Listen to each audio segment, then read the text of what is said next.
Egaa akkuma beekamu guyyaa hundaa jijjiirraa maallaqaa karaa itooblaakmaarket.com yookaan gabaa gurraacha yookaan awwaalaa isa jedhamuun guyyaa hundayyuu biyyoota 20 qabadhee dhufa. Akkasuma guyyaa har'aarree biyyoota 20 qabadhee dhufee jira jechuudha. Akkasumas guyyaa har'aa karaa baankiitiin qabadhee dhufee jira jechuudha. Guyyaa har'aa baankota keessa immoo baankii daldala Itoophiyaa yookaan nigdi baankiitiin immoo biyyoota 7 qabadhee dhufee jira jechuudha. Salphumatti baankii akka jareen qabadhee dhufa.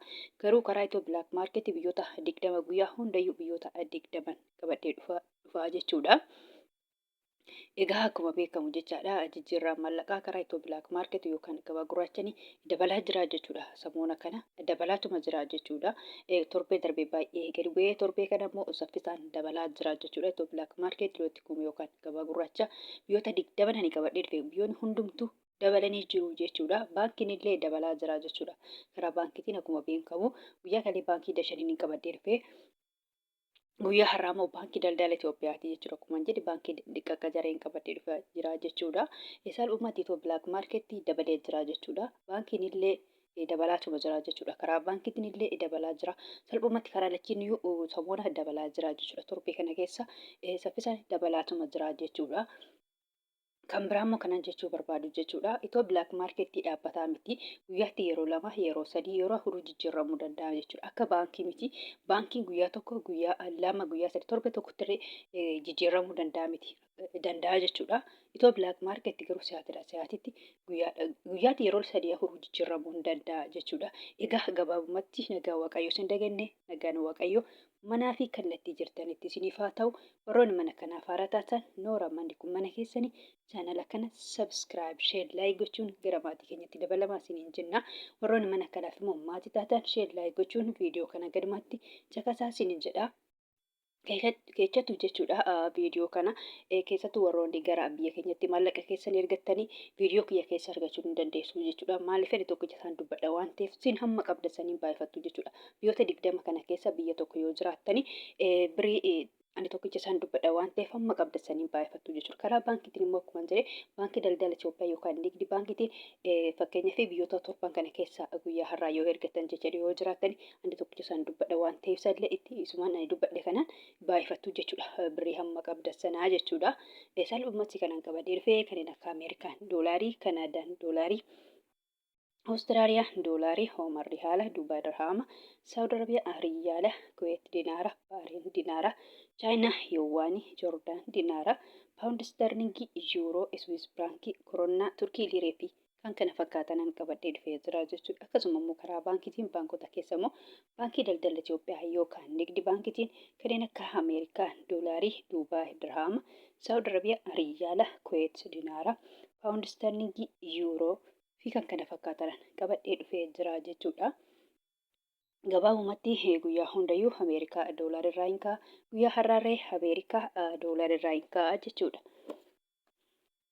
Ameerikaa doolaariin tokko guyyaa har'aa karaa itooblaakmaarket.com yookaan gabaa gurraachaan birii 100 fi birii 63 fi saantiba 44.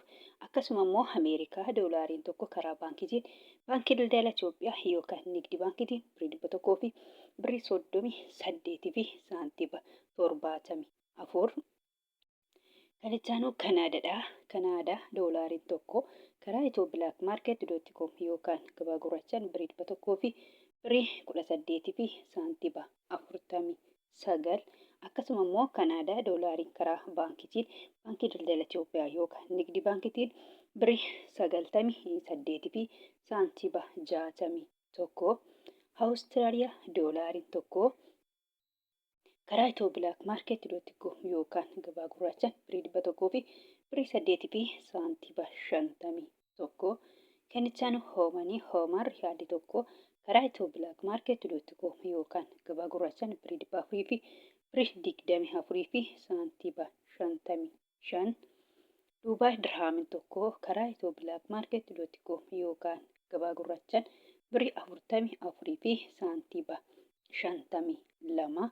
Akkasuma immoo Dubaay dirhaamiin tokko karaa baankiitiin baankii daldala Itoophiyaa yookaan nigdi baankiitiin birii 37 fi saantiba 78.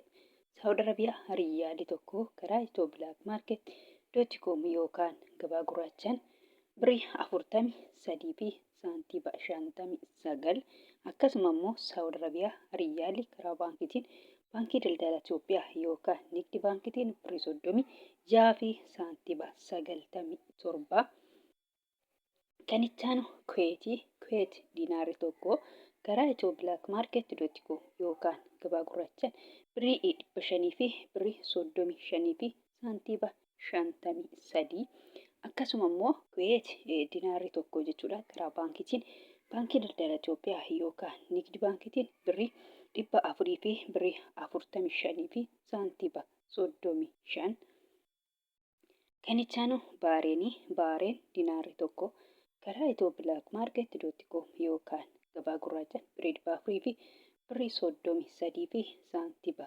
24 Chaayinaa Yuwaan tokko karaa itooblaakmaarket.com yookaan gabaa gurraachaan birrii 23 fi saantiba 01 Joordaan diinaarri tokko karaa itooblaakmaarket.com yookaan gabaa gurraachaan birrii 200 fi birrii 30 fi saantiba 60 kan itti aanu paawundiidha.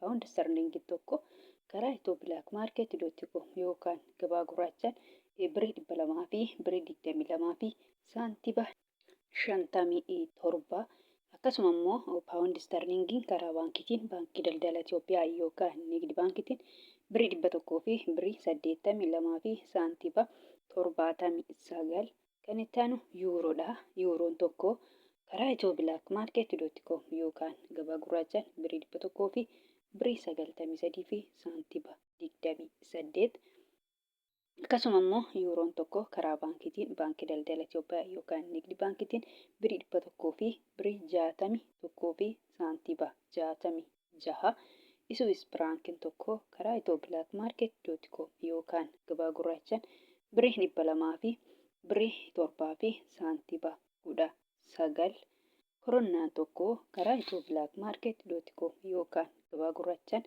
birrii 17 fi saantiba 61 kan itti aanu Turkiidha. Turkii liireen tokko karaa itooblaakmaarket.com yookaan gabaa gurraachaan birrii 3 fi saantiba 95 Egyptian paawundiin tokko karaa itooblaakmaarket.com yookaan gabaa gurraachaan birrii 3 fi saantiba 38 Yemen riyaalii tokko karaa itooblaakmaarket.com yookaan gabaa gurraachaan 0 saantiba 68 Israa'el sheekeliin tokko karaa itooblaakmaarket.com yookaan gabaa gurraachaan birrii 48 fi saantiba 82 Paakistaan ruupeen tokko karaa itooblaakmaarket.com yookaan gabaa gurraachaan 0 saantiba 57 kan itti aanu Hindiidha. Hindiyaa ruupeen tokko karaa itooblaakmaarket.com yookaan gabaa gurraachaan birrii 1 fi saantiba 85 sharafachaa oolan yookaan jijjiirrachaa oolanii jiru jechuudha. Salphumatti karaa itooblaakmaarket.com yookaan gabaa gurraachaan biyyoonni 20 kana fakkaatu jechuudha. Akkasumas immoo karaa baankiitiin guyyaa har'aa immoo akkuma jedhe baankota keessaa baankii daldala Itoophiyaa yookaan Nigdi baankiitiin biyyoonni 7 kana fakkaatu jechuudha. Kan biraa immoo kanan jechuu barbaadu guyyaa hundayyuu nan dubbadha jechaadha. Warroonni Joordaanii fi Beerut yookaan Libneen jirtanii jechuudha. Fakkeenyaaf birriin biyya Joordaanii diinaara jedhama jechuudha. Warroonni mana madaabii jirtan immoo diinaara osoo hin taane doolaarii fudhattu jechuudha. Akkasuma Beerut yookaan Libneen irree birriin biyya sanii paawundii jedhama jechuudha. Paawundiin Beerut yookaan Libneen paawundoota keessa baay'ee xiqqoodha jechuudha. Paawundiin garuu baay'eetu jira. Kan Beerut yookaan kan Libneenii baay'ee xiqqoodha jechuudha. Paawundoota keessa akka birrii Paakistaanii akka birrii Yemenii jechuudha. Fakkeenya birrii Yemen guyyaa har'aa 0 saantiba 68 jechuudha. Birrii Itoophiyaatiin gadi jechuudha. Baay'ee xiqqoodha. Akkasuma birriin Paakistaan irree 0 saantiba 57 jechuudha. Kunillee baay'ee xiqqoodha. Birrii Itoophiyaatiin gadi jechuudha. Birriin Beerut yookaan Libneen irree akka birrii Paakistaanii fi akka birrii Yemen waan baay'ee xiqqoo taateef isinillee doolaarii fudhattu jechuudha. Doolaariin immoo baay'ee jira. Anuu doolota sadii maqaa jira. Ameerikaa doolaarii, Kanaadaa doolaarii, Awustiraaliyaa doolaarii jedhetan tura jechuudha. Isin garuu kan fudhatanii jechuudha. Doolaarota kana keessa ani sadii maqaa malee kumaan jedhe doolaariin baay'eetu jira jechuudha. Haa ta'uyyuu malee isin kan fudhatanii Ameerikaa doolaarii ta'a jechuudha. Salphumatti warroonni Joordaanii Beerut mana madaabii jirtanii Ameerikaa doolaarii fudhattu malee birrii biyya sanaa hin ta'u jechuudha. Fakkeenyaaf guyyaa har'aa Ameerikaa doolaariin tokko birii 100 fi birii 63 fi saantiba 44 jechuudha. Kanaan irra eeggattu yookaan assaabbattu jechuudha. Warroonni Joordaanii Beerut keessattuu mana madaa'ii jirtanii jechuudha. Karaa baankiitiin immoo yoo ergattanii jechuudha. Baankii daldala Itoophiyaa yookaan nigdi baankiitiin immoo yoo ergattanii birii 100 fi birii 38 fi saantiba 74 irra eeggattu yookaan assaabbattu malee salphumatti birii biyya sanaa hin ta'u jechuudha. Warroonni Joordaan jirtanii dinaaraan ta'uu Beerut yookaan limneen irra akkuma jire paawundii biyya sanaa hin ta'u jechuudha. Salphumatti Ameerikaa doolaarii ta'a jechuudha. Gabaabumatti warroonni Joordaanii fi Beerut mana madaa'ii jirtanii jechuudha. Egaa viidiyoon koo har'aa kana fakkaata. Viidiyoo birootiin hanga walitti deebinutti nagaa ta'a.